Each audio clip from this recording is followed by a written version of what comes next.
Sur les bancs de l'IUT de Roanne, découvrez toutes les formations proposées par l'IUT de Roanne. Salut à tous. Dans cet épisode, on va aborder le bachelor universitaire de technologie gestion des entreprises et des administrations. Et pour en parler, j'ai à mes côtés Stéphane Folliard, maître de conférence en sciences de gestion à l'université Jean Monnet et intervenant dans le département GEA à l'IUT de Roanne. Bonjour Stéphane. Bonjour. Gestion des entreprises et des administrations, GEA. Derrière cet intitulé, on parle de quelle fonction dans l'entreprise ?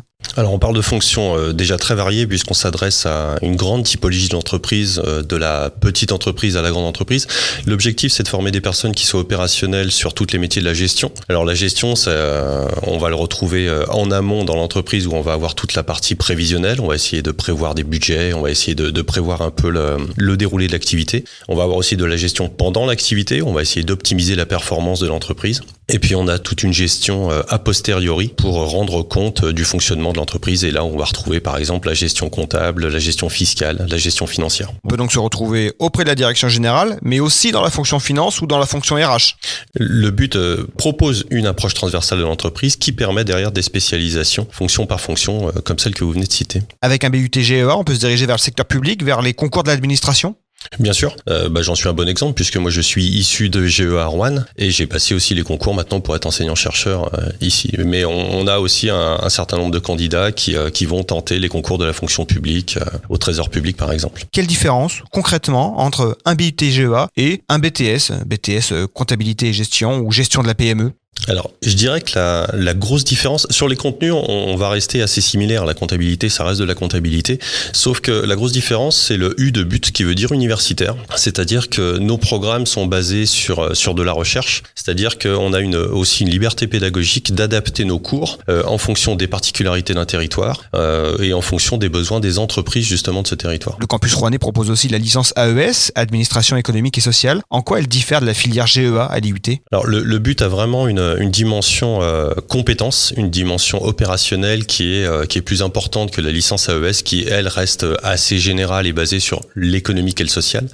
Nous, on va être davantage sur des compétences, comme je l'ai dit, opérationnelles et techniques. Donc là, on va parler de fiscalité, on va parler justement de contrôle de gestion, on va parler de management opérationnel. Dans l'enseignement privé, il y a aussi des écoles de commerce qui proposent des parcours en premier cycle dans la gestion et l'administration ?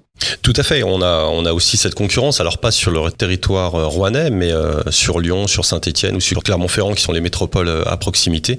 Il y a effectivement cette offre. Et bon, la grosse différence entre les écoles, on va dire, et l'IUT, ça reste quand même le tarif. On passe donc d'un diplôme universitaire de technologie, un DUT, à un bachelor universitaire de technologie, un BUT, un bac plus 3. Concrètement, ça change quoi pour le BUT GEA ? Alors concrètement, ça veut dire qu'aujourd'hui on a un parcours qui va être sur 3 ans au lieu d'être sur 2 plus différentes options. Alors pourquoi d'abord on l'a fait ? C'est pour s'intégrer à un système européen qui s'appelle LMD, licence master doctorat, qui est même international. Et l'objectif, voilà, c'est de s'aligner sur ces standards internationaux pour faciliter les échanges avec les universités étrangères pour favoriser justement cette mobilité. Alors concrètement pour les étudiants, le programme, on reste quand même sur des volumes très élevés. On a 1800 heures de formation réparties cette fois sur 6 semestres. Et l'idée, c'est que on ait une professionnalisation progressive avec 600 heures de projet tutoré et suivant les différentes filières, entre 22 et 26 semaines de stage ou de l'alternance. Donc, on a vraiment une dimension professionnalisante importante. Autre élément, le fait de ce lissage sur 3 ans amène aussi, je répète, un étalement plus important et donc des charges de travail un peu plus étalées pour nos étudiants qui, aujourd'hui, dans l'actuel DUT, ont des semestres très chargés. D'où viennent vos étudiants qui rejoignent la filière GEA ? Le premier pourvoyeur, c'est le bac ES, c'est ça ? On a effectivement beaucoup d'étudiants qui viennent du général et en particulier la filière ES. On a aussi sur Roanne un pourcentage assez important qui doit être de 35 ou 36%, je n'ai pas le chiffre exact, d'étudiants qui viennent de la filière STMG avec des réussites intéressantes. Mais c'est vrai que la filière ES reste un gros pourvoyeur. Le bac STMG, c'est un bac qui prépare précisément vers le contenu du programme GEA ? Alors ça amène des élèves qui ont déjà une certaine appétence sur ces dimensions opérationnelles et techniques, en particulier sur la comptabilité, sur la fiscalité, mais un petit peu moins sur la dimension générale. Et c'est vrai que le but, même si on a une approche compétence, on reste quand même sur comment ces compétences sont intégrées dans un environnement un petit peu plus large. Donc cet environnement, il faut le comprendre et on va avoir aussi de l'économie générale, on va retrouver du droit en particulier, qui sont des matières sur lesquelles généralement les STMG doivent montrer une certaine rigueur.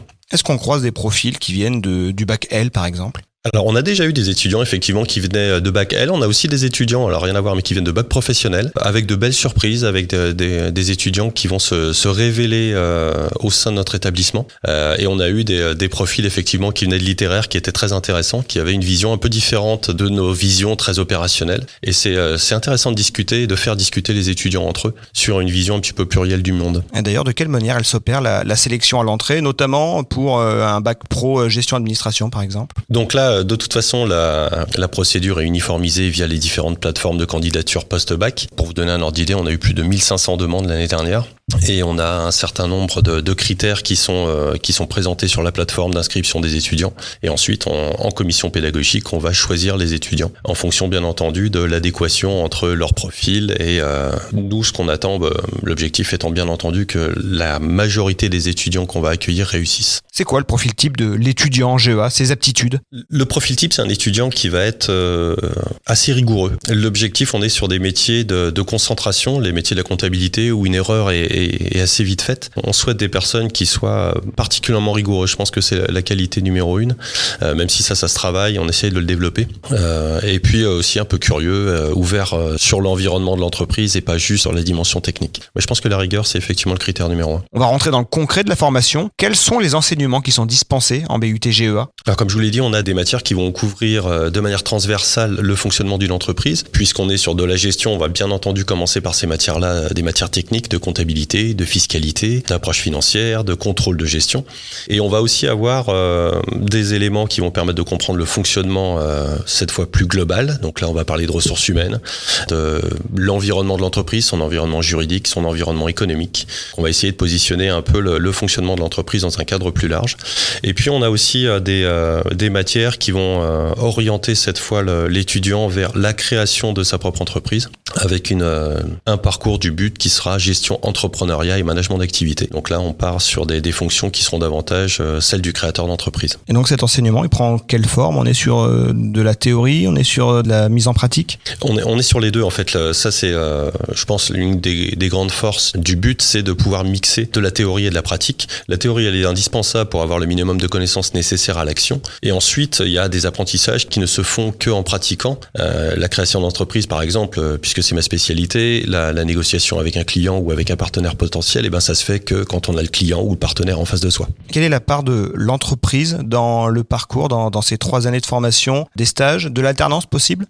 Alors, on a effectivement différents contacts professionnalisants. On a déjà les projets tutorés, je vous disais, c'est quand même 600 heures, donc c'est un volume très conséquent. Et ensuite, suivant les possibilités, il y aura entre 22 et 26 semaines de stage. À titre de comparaison, aujourd'hui, on est à 10 semaines sur le DUT.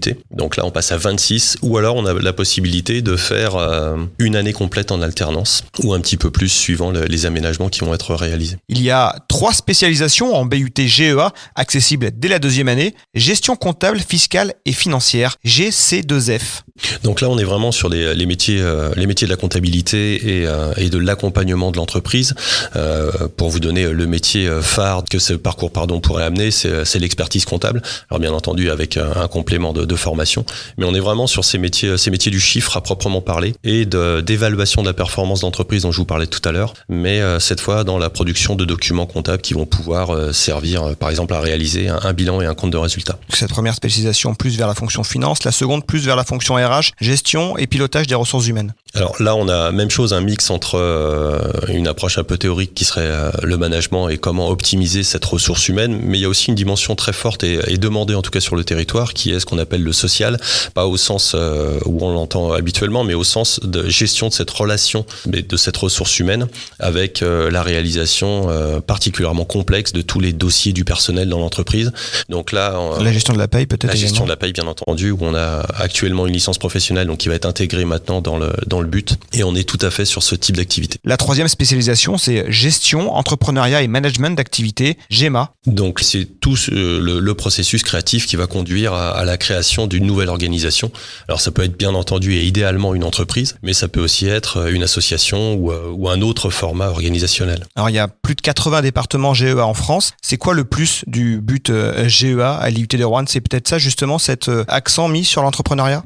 Alors c'est vrai qu'on a une certaine expérience de l'entrepreneuriat sur l'IUT de Roanne, puisque ça fait maintenant un petit peu plus de 10 ans que moi je m'en occupe ici et qu'on a créé un parcours particulier où on a des étudiants qui créent vraiment leur entreprise, donc bien entendu dans un cadre juridique protégé, et qui vont développer les compétences qui leur seront utiles un jour pour pouvoir créer eux-mêmes leur propre organisation. Et puis la spécificité de Roanne peut-être, c'est aussi un environnement différent des grandes métropoles pour la réussite des études? On est effectivement sur un territoire, alors on aime bien dire à dimension humaine. On a un IUT qui a 5 départements, on est à un petit peu moins de 900 étudiants. Donc finalement, on a une proximité vraiment préférentielle avec nos étudiants. Sauf, c'est vrai, sur cette année un peu particulière, mais on connaît tous nos étudiants et on peut les suivre et on peut les accompagner. En tout cas, il y a une disponibilité qui, je pense, n'est pas tout à fait la même dans les grandes agglomérations. On manque évidemment de recul sur le BUT GEA, mais c'est quoi les poursuites d'études qui s'offrent aux étudiants avec ce parcours en gestion des entreprises et des administrations? Alors aujourd'hui, on a sur le DUT, on a 80% grosso modo de nos étudiants qui continuent jusqu'au master. Et a priori, on devrait avoir les mêmes proportions, on va dire, avec le but intégrant quand même une 3e année professionnalisante qui correspond actuellement, enfin à quelque chose près aux licences professionnelles. Donc il y a une vraie volonté d'insertion pro, même si on va continuer à favoriser la poursuite d'études en master pour tous les étudiants qui souhaitent le faire. Enfin, je dis master, mais après il y a d'autres buts sur les buts secondaires par exemple, où ça peut aussi être école d'ingénieur, pour GEA, pourquoi pas école de commerce. Merci Stéphane Folliard. Merci à vous. Retrouvez toutes les infos sur iut-roanne.fr et sur les réseaux sociaux de l'IUT de Roanne.